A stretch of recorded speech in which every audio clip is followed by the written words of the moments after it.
Selamat sore, sahabat berkarya, masih dengan Elhad Jakaria dan sekarang saya sudah berada bersama Pak Badarudin Andi Picunang. Beliau adalah salah satu pendiri juga di Partai Berkarya. Kenapa saya sampai hadir ke markas besar Presidium Penyelamat Partai Berkarya? Ini ada hubungannya. Yang penting saya bisa komunikasi dan bisa ketemu. Sudah lama nggak ketemu Pak Badar sebetulnya karena dari kemarin nggak tahu nih pergerakannya memang nggak kelihatan tapi pasti nih sepertinya nih. Pak Badar, sedikit aja nih Pak nih, sebagai senior politikus, apa sebetulnya yang terjadi di Partai Berkarya Pak? Saya kira biasa-biasa saja dan semua partai pasti kan akan melihat partai lebih baik dari sebelumnya. Jadi intinya ini adalah evaluasi dan kita menginginkan adanya perbaikan partai ini pasca pemilu 2019 dan kita melihat sudah hampir setahun ya tidak ada evaluasi sama sekali sehingga boleh dikatakan partai ini vakum dan tidak berjalan sama sekali sehingga perlu adanya semacam presidium atau pemerhati penyelamat partai ini dan itu kan dilakukan secara prosedural. Nah, kan hal ini kan memang kan sebetulnya banyak yang menentang juga, banyak yang bertanya kenapa sih presidium didirikan. Nah, kalau misalkan secara dari luar kita lihat di Partai Berkarya ini baik-baik aja. Cuman kalau misalkan dengan hadirnya presidium, saya lama beberapa waktu saya merenung sampai akhirnya saya datang ke sini untuk menanyakan. Dan ternyata itu jawabannya dari Pak Badar. Langkah selanjutnya apa, Pak?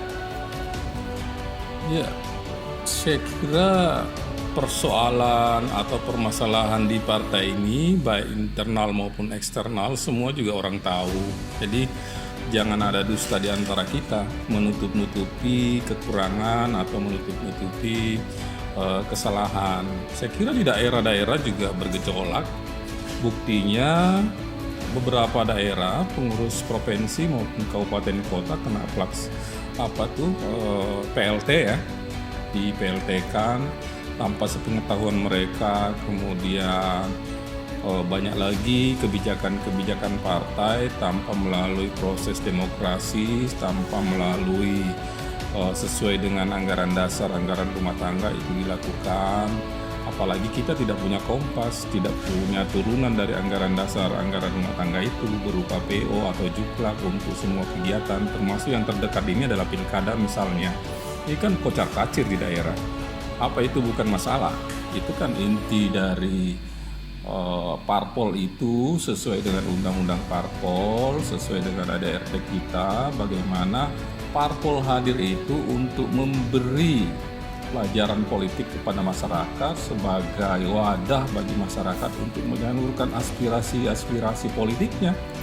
Dan itu saya kira di Berkarya selama ini kurang dimanfaatkan. Dan bagi sebagian teman-teman yang masih waras, saya kira partai ini perlu diluruskan, diperbaiki bagaimana lebih baik dari hari ini.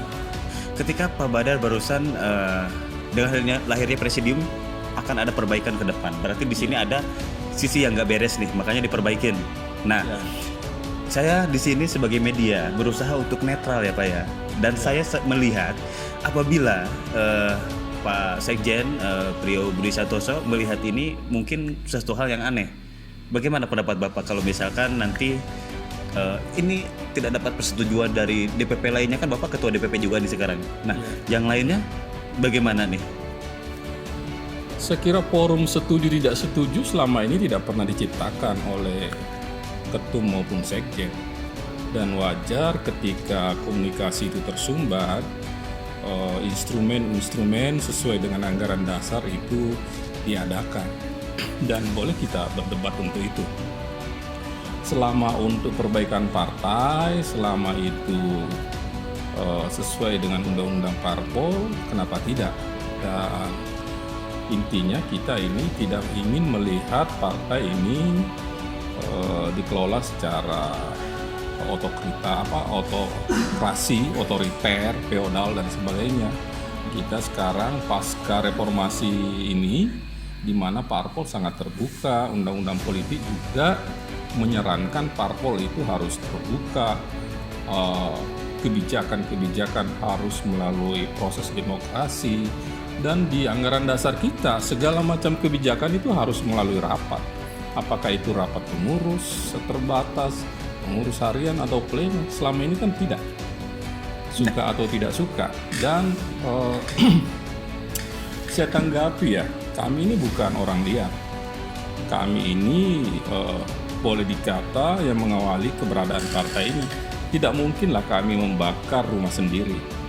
Justru kami pertanyakan teman-teman yang baru bergabung di pertengahan ini justru mencurigai, justru ingin membakar rumah ini sehingga rumah ini dalam hal partai ini tidak berkembang. Dan saya kira mungkin saja ada misi-misi tertentu untuk mengkerdilkan partai ini. Jadi kami ingin partai ini sesuai dengan awal pendirian, kami ingin partai ini besar. Nah, saya menangkap beberapa poin yang dikatakan Pak Badar barusan. Jadi Pak, orang mungkin teman-teman mungkin yang lihat tayangan ini khusus Partai Berkarya sudah sangat senior berpolitik, sudah sangat pintar-pintar, saya hormat. Saya di sini masih belajar, makanya saya mohon dijelaskan bedanya Munaslup sama Munas. Kalau Munas kan kalau nggak salah nih tepat jatuh di habis masa bakti tahun 2022. Apa yang boleh dicepat-cepat itu jadinya Munaslup apa gimana? Periode Partai Berkarya ini diakui pemerintah itu tahun 2016. Kalau mau jujur sesuai dengan ADRT, minimal sekali dalam 5 tahun itu, jadi dari 2016 ke 2021 itu harus dilakukan Munas. Itu bahasa ADRT kita. Tapi kan dalam perjalanan berapa kali Rapimnas di zaman kepengurusan saya, di proses perubahan kepengurusan di Kemenkumham itu kita majukan satu tahun, jadi 2017 ke 2022. Seperti dengan ketika Pak Tommy mengambil alih partai ini tahun 2018, kita masih memakai periode 2017 ke 2022. Jadi sebenarnya seandainya partai ini berjalan normal-normal saja seperti partai lain dan sesuai dengan anggaran dasar, anggaran rumah tangga, maka pikiran Munas itu dilaksanakan di awal tahun 2022 sesuai dengan periode pengurus sekarang. Tapi yang masalah partai ini tidak berjalan. Sementara pemilu 2024 itu teman-teman partai lain sudah melakukan evaluasi pasca pemilu 2019 kemarin. Bahkan ada partai yang memajukan mempercepat Munas atau kongresnya untuk evaluasi dan program-program kerja ke depan mempersiapkan menghadapi pemilu 2024. Hampir semua partai, mau besar mau kecil, yang ingin mengikuti pemilu 2024 itu melakukan evaluasi tahun ini. Periodenya dari tahun ini, bahkan ada yang mundur 2019 ke 2024. Kita pun juga berharap seperti itu. Maka karena ini tidak ada rapat-rapat dan berapa kali kita menyurat ke pimpinan untuk segera mengadakan rapat, cuman tidak pernah terlaksana, sehingga momen adanya presidium penyelamat ini untuk menyelenggarakan musyawarah nasional luar biasa. Ini hanya persoalan istilah. Dalam ADART kita, Munas dan Munaslup itu kedudukannya sama-sama mengevaluasi kepengurusan, mengevaluasi anggaran dasar, dan membicarakan program-program 5 tahunan secara umum. Oke, tapi ini masalah waktu ya. Nah, ini dia waktunya nih. Dan persyaratan peserta. Kalau istilah luar biasa itu berarti kan ada masalah. Kenapa harus dilakukan? Satu mungkin masalah waktu karena dimajukan harusnya 2022 awal, kita majukan di 2020 misalnya akhir atau pertengahan, tergantung masa corona ini. Itu mungkin salah satu masalah waktu. Kedua, mungkin juga partai ini tidak berjalan seperti yang kita rasakan, tata kelola dan sebagainya. Apakah itu di kesekjenan atau di pimpinan tertinggi atau bagaimana, ya nanti jawabannya di Munaslup itu. Karena kan suara-suara yang bisa mengevaluasi ini adalah teman-teman dari daerah, mengevaluasi keberadaan DPP selaku eksekutif tertinggi di partai ini yang diberi amanah untuk menjalankan partai ini. Itu yang bisa mengevaluasi adalah teman-teman dari DPD maupun DPW. Apa yang mereka rasakan, apa yang mereka harapkan, itu bisa disuarakan di forum tertinggi. Apakah forum ini nanti menginginkan keberadaan pimpinan yang ada sekarang untuk melanjutkan atau sampai di sini, ya terserah mereka. Begitu pula dengan keberadaan pasal-pasal di anggaran dasar anggaran rumah tangga yang perlu diperbaharui atau disesuaikan dengan kondisi untuk menghadapi pemilu 2024. Jadi keberadaan presidium ini sama sekali tidak melihat kepentingan jangka pendek dalam hal ini pilkada yang harus dijalankan beberapa bulan ini, tetapi kita lebih jauh ke depan bagaimana mempersiapkan verifikasi 2022, di mana 2022 itu juga sudah harus diumumkan peserta pemilu 2024. Kalau tidak dari sekarang, saya kira jangan berharap untuk menjadi peserta pemilu 2024. Ada hal yang menarik ketika Pak Badar mengucapkan bahwa verifikasi parpol itu tahun 2022. Ya, awal ya. ya. Berarti memang harus mulai dari sekarang ini, rekrutan, bahkan Ya. perKTA-an mungkin harus dari sekarang juga. Memang harus dari sekarang, seperti yang dilakukan oleh teman-teman di Golkar, di Nasdem, dan beberapa partai-partai yang sudah siap untuk 2024. Mereka partai yang pengalaman, partai yang sudah tua dan sebagainya. Mereka pun juga dari sekarang sudah melakukan pembenahan registrasi anggota, karena nanti registrasi atau verifikasi untuk keanggotaan itu berdasarkan nomor induk kependudukan dan itu online. Jadi tidak bisa si A ada nama di partai A, partai B, cepat terdeteksi. Ketika si A sudah ada di partai A, tidak mungkin ada lagi di partai B. Dan saya kira kalau itu berjalan bisa saja nanti kita akan kekurangan anggota karena sudah dicaplok oleh partai-partai lain, apalagi munculnya partai-partai baru seperti Gelora dan beberapa partai yang akan punya ambisi untuk menjadi peserta pemilu 2024. Ini sangat menarik Pak Badar, dan saya tidak bisa bicara ya. Apa yang Pak Badar sampaikan barusan masuk akal, masuk logika. Ya, yang jelas begini, teman-teman di daerah maupun di pusat tidak usah ragu. Selama mereka itu memikirkan perbaikan untuk partai, bukan untuk person ya atau kelompok, partai ini akan besar dan berjalan dan tidak akan ada masalah.